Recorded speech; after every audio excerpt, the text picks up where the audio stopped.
আসসালামু আলাইকুম এভরিওয়ান। তো আমরা কেস 1 এবং কেস 2 নিয়ে আলোচনা করেছি অলরেডি।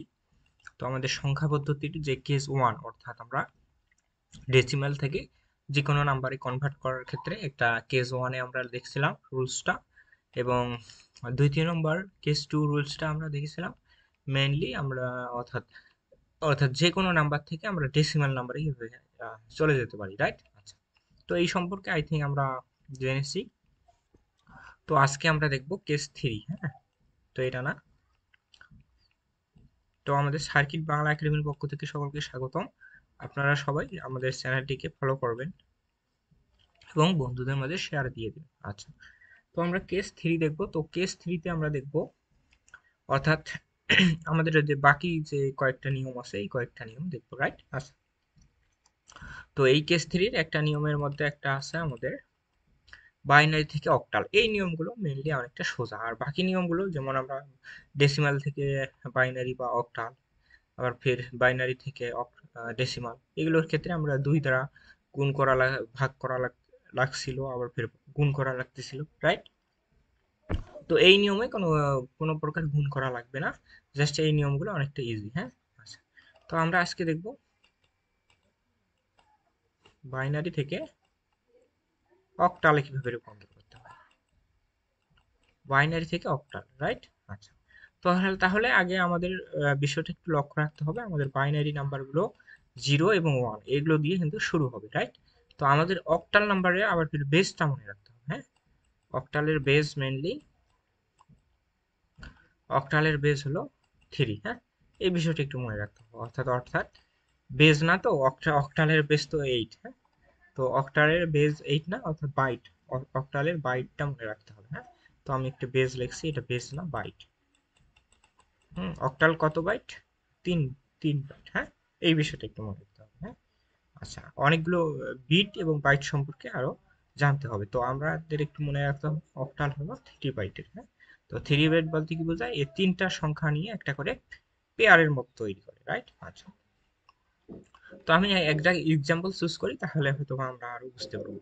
হ্যাঁ, আমরা যে বাইনারি নাম্বারগুলো থাকবে সেগুলোকে যদি আমরা অক্টালে রূপান্তর করতে হয়, সেক্ষেত্রে আমাদের 3 বাইট করে আমরা পেয়ার পেয়ার করে তৈরি করতে হবে। তারপর আমাদের এই সমতুল্য এর আমাদের ডেসিমাল মানটা কত সেটা আমাদের লিখতে হবে, রাইট? আচ্ছা, তো আমি একটা উদাহরণের মাধ্যমে বুঝাই দিই, তাহলে আরো আমরা বিষয়টা বুঝতে পারবো। তো আমি একটা সংখ্যা চুজ করি, 110 110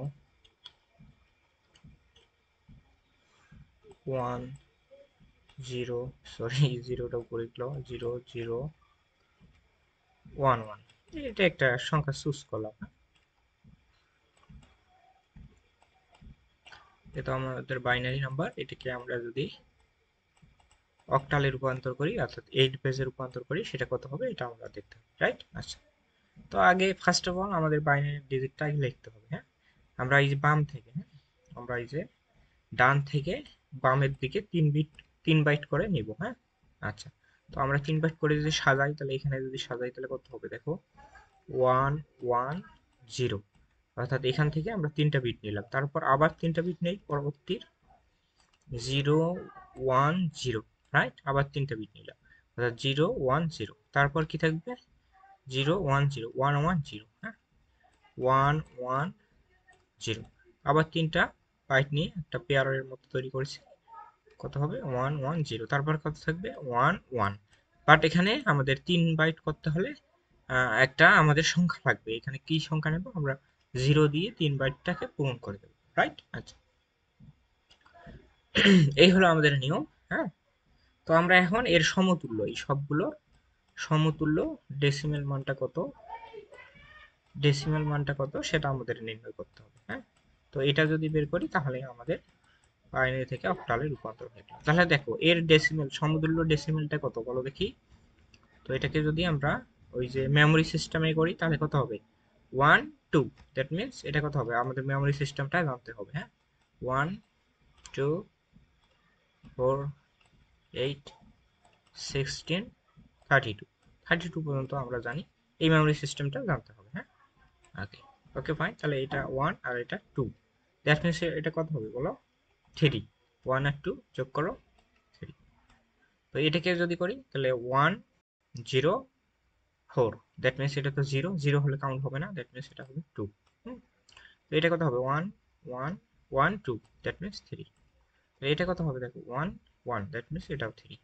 তো আমাদের ইজি, কোয়াইট সিম্পল। হ্যাঁ, তো এটা অনেকটা কোয়াইট সিম্পল। তাহলে আমরা কত পেলাম দেখো। তো এই সংখ্যাটার যদি আমি সমতুল্য অক্টালে অর্থাৎ বাইনারিকে সমতুল্য অক্টালে নেই, তাহলে কত হবে 3 3 3 3 2 3। এই অক্টালে আমাদের পরিণত হবে। আই থিঙ্ক আমি এইটুকু বোঝাতে পারছি। তো এই হলো আমাদের নিয়ম। হ্যাঁ, তো আই থিঙ্ক আমরা এই বিষয়গুলো মনে রাখতে পারবো। তো এই সিস্টেমটাকে আরেকভাবে একটু করা যায়। আমি যেমন আরেকটা, এই মেমোরি সিস্টেমটাকে আরেকভাবে করা যায়, যেমন আমাদের এই সংখ্যাগুলো, হ্যাঁ আগে মেমোরিগুলো দেবো। এখানে ধরলাম মেমোরি 1 2 4। হ্যাঁ, তারপর কি করবো, মেমোরিগুলো যোগ করে দেবো, যেহেতু আমাদের 3 বার, তাহলে 1 to 4 পর্যন্ত নিলেই চলবে। হ্যাঁ, তো তারপর আমরা কি করবো, এই আমাদের সমতুল্য যে বাইনারি সংখ্যাগুলো এখানে বসাই দেবো। যেমন প্রথমটার ক্ষেত্রে যদি বসাই তাহলে কত হবে 1 1 0। তাহলে দেখো কোন কোন ঘরে আমাদের সংখ্যাগুলো 0 বাদে 1 বসছে, সেই অর্থাৎ আমাদের মেমোরিগুলো যোগ করে দিতে হবে। হ্যাঁ, তো 1 এর বসছে আর 2 এতে বসছে, তাহলে এই দুটো যোগ করে দিতে হবে। তারপরে যদি আরেকটা যদি দেখাই, এইটা দেখাই, তো এই সংখ্যাটা আমি এখানে লিখবো 0 1 0। তাহলে আমাদের কোন কোন ঘরে 1 বসছে, 0 না 1, তাহলে 2 ঘরে। যেহেতু একটা ঘরে বসছে তাই শুধু 2 লিখছি, তাই। আর বাকি যদি অন্য ঘরে বসতো তাহলে আমরা কি করতাম, যোগ করে দিতাম। তো আই থিঙ্ক এই প্রসেসটা আমরা বুঝতে পারছি। তাহলে তাহলে আমরা কিভাবে বাইনারি থেকে অক্টালে রূপান্তর করলাম, এই প্রসেসটা দেখলাম। তো আমরা নেক্সট ক্লাসে এর ভাইস ভার্সা প্রসেসটা, অক্টাল থেকে বাইনারি করবো, এটা দেখবো। সো ভিডিওগুলো ভালো লেগে থাকলে আমাদের সার্কিট বাংলা একাডেমি চ্যানেলটিকে সাবস্ক্রাইব করবো এবং বন্ধুদের মধ্যে শেয়ার করে দেবো। So that's it for today.